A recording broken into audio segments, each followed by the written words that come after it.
Hello guys, welcome to Eesha YouTube channel. మీకు ఈ video నచ్చితే కనుక ప్లీజ్ ఫ్రెండ్స్ లైక్ చేయండి, షేర్ చేయండి, సబ్స్క్రైబ్ చేయండి, కమెంట్ మాత్రం తప్పకుండా చేయండి. మరిన్ని వీడియోస్ కోసం నా ఛానల్ని సబ్స్క్రైబ్ చేసుకుంటారని అనుకుంటున్నాను. ప్లీజ్ ఫ్రెండ్స్ నచ్చితే కనుక సబ్స్క్రైబ్ చేయండి. ఇమాన్యుయల్ తనుజని నామినేషన్ చేశాను. ఆల్రెడీ అవినాష్ చెప్పాడు, నువ్వు తనుజని నామినేషన్ చేయాలి, తనుజని టార్గెట్ చేయాలి అని. అవినాష్ చెప్పినప్పుడు మనం చేయము, చేస్తాడు అంతే. నామినేషన్ చేశాడు. నామినేషన్ చేసినాక తనుజ ఇంకా కొన్ని సిచ్యువేషన్స్ చెప్తుంటాడు, అన్ని గొడవల గురించి చెప్తుంటాడు. గొడవల గురించి చెప్పడం వల్ల అడుగుతుంది, నువ్వు ఎట్టి వల్ల సేఫ్ గేమ్ ఆడు, సెల్ఫిష్ గేమ్ ఆడుతుంటావు అంటే. నేను సెల్ఫిష్ గేమ్ ఆడలేదు తనుజ, నువ్వు సెల్ఫిష్ గేమ్ అని అనకంటే.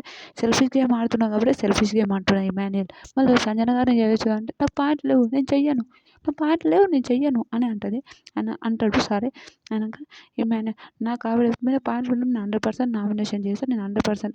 నెక్స్ట్ వీక్ మాత్రం పక్కా ఇమాన్యుయల్ సంజన గారు ఉంటే నామినేషన్ చేశారని నా ఒపీనియన్. మీకేమనిపిస్తుందో తెలియదు. ఇంకా తర్వాత వీళ్ళిద్దరూ ఇంకా గొడవ అవుతుంటుంది. ఇంకా అయితే నువ్వు కరెక్ట్ పాయింట్లు చెప్పి మాట్లాడు ఇమాన్యుయల్, నువ్వు కరెక్ట్ పాయింట్లు చెప్పి మాట్లాడు. సేఫ్ గేమ్ ఆడకంటే సేఫ్ గేమ్ ఏం ఆడతలేదు తనుజ.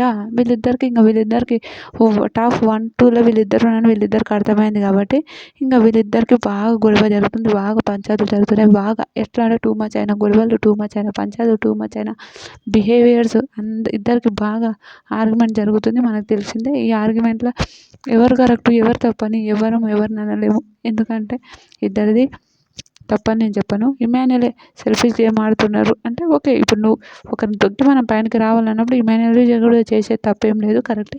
ఓకే, నామినేషన్ ప్రాసెస్ రోజులు తక్కువైతుంటే ఒకరినొకరు నామినేషన్ చేసుకోవాలి, అట్లాంటిది పక్కా ఉంటుంది పాపం. ఒక వీళ్ళిద్దరు నామినేషన్ బాగా గొడవ అయితే. మీకేమనిపించింది వీళ్ళిద్దరు నామినేషన్?